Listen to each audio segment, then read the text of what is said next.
മലപ്പുറം ജില്ല പുത്തനത്താണിയിൽ നിന്ന് കോട്ടയ്ക്കൽ റൂട്ടിലൂടെ പോകുമ്പോൾ അതിരുമട എത്തുന്നതിൻ്റെ തൊട്ട് മുമ്പായിട്ട് അതിൻ്റെ അടുത്ത് പെട്രോൾ പമ്പുണ്ട്. CM മസ്ജിദ് സ്ഥിതി ചെയ്യുന്നുണ്ട്. ആ പെട്രോൾ പമ്പിനോട് തൊട്ടടുത്ത് തന്നെയാണ്, ഒരു മസ്ജിദിൻ്റെ തൊട്ടടുത്ത് തന്നെയാണ് ജിഫ്രി സാദാത്യങ്ങൾ അന്ത്യവിശ്രമം കൊള്ളുന്ന ഈ 2 സാദാത്യങ്ങളെ നമുക്ക് കാണാൻ സാധിക്കുക. സിയാറത്ത് ചെയ്യുന്നവരൊക്കെ ഈ റൂട്ടിലൂടെ എല്ലാം പാസ് ചെയ്യുമ്പോൾ ഇവിടെയും ഇങ്ങനെ ഒരു മക്ബറ ഉണ്ടല്ലോ എന്നുള്ളതും കൂടി കാണിക്കാൻ വേണ്ടിയിട്ട് മാത്രം സയ്യിദന്മാരാണ് സാദാത്യങ്ങൾ. അല്ലാഹു സുബ്ഹാനഹു വ തആല അവരുടെ ദറജ ഉയർത്തട്ടെ. അവരോടൊപ്പം നാം ഏവരുടെയും ഇരുലോക വിജയം അല്ലാഹു നന്നാക്കി തരട്ടെ എന്ന് പ്രാർത്ഥിക്കുന്നു.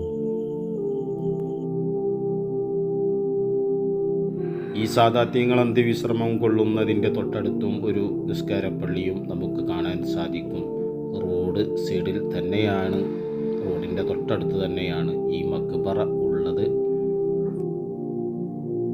ജിഫ്രി സാദാത്യങ്ങൾ ഇവരുടെ ബന്ധുക്കൾ ഒട്ടനവധി സ്ഥലങ്ങളിലുണ്ട്. കാരണം കടുങ്ങാത്തുകുണ്ടിൽ താഴെ ജുമാ മസ്ജിദിലും അവരുടെ ബന്ധത്തിൽപ്പെട്ട മക്ബറകളും നമുക്ക് കാണാൻ സാധിക്കും. ഈ കൊച്ചു ചാനലിൽ ഉണ്ട്. ഒട്ടനവധി ചെറിയ ചെറിയ സ്ഥലങ്ങളിലെ മക്ബറയെല്ലാം നമ്മുടെ ഈ കുഞ്ഞു ചാനലിൽ തമിഴ്നാട്ടിലെയും അതുപോലെ തന്നെ പാലക്കാട്, തൃശ്ശൂർ, മലപ്പുറം ജില്ലയിലെ ചുരുക്കം ചില സ്ഥലങ്ങളിലെ മക്ബറയെല്ലാം ഈ വീഡിയോയിലും ഈ കൊച്ചു ചാനലിലൂടെ പരിചയപ്പെടുത്തിയിട്ടുണ്ട്. സിയാറത്തുമായി ബന്ധപ്പെട്ടവർക്കൊക്കെ അത് പോയി കാണാവുന്നതാണ് ഇൻഷാ അല്ലാഹ്.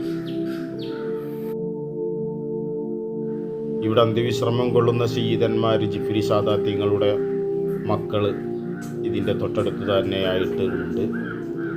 അവരുടെ വീട്ടിൽ ഇവരുടെ ഉറൂസ് പരിപാടിയും മറ്റും മൗലൂദ് പരിപാടിയെല്ലാം തന്നെ നടക്കുന്നുണ്ട്. അല്ലാഹു സുബ്ഹാനഹു വ തആല ഇവിടെ അന്ത്യവിശ്രമം കൊള്ളുന്ന സാദാത്യങ്ങളുടെ ദറജ ഉയർത്തുമാറാവട്ടെ എന്ന് പ്രാർത്ഥിക്കുന്നു. അതോടൊപ്പം തന്നെ നമ്മുടെ ഏവരുടെയും നല്ല നല്ല ഉദ്ദേശങ്ങൾ അല്ലാഹു സുബ്ഹാനഹു വ തആല വിജയിപ്പിച്ചു തരുമാറാവട്ടെ എന്നും കൂടി പ്രാർത്ഥിക്കുന്നു. ഇൻഷാ അല്ലാഹ്. അസ്സലാമു അലൈക്കും വറഹ്മത്തുള്ളാഹി.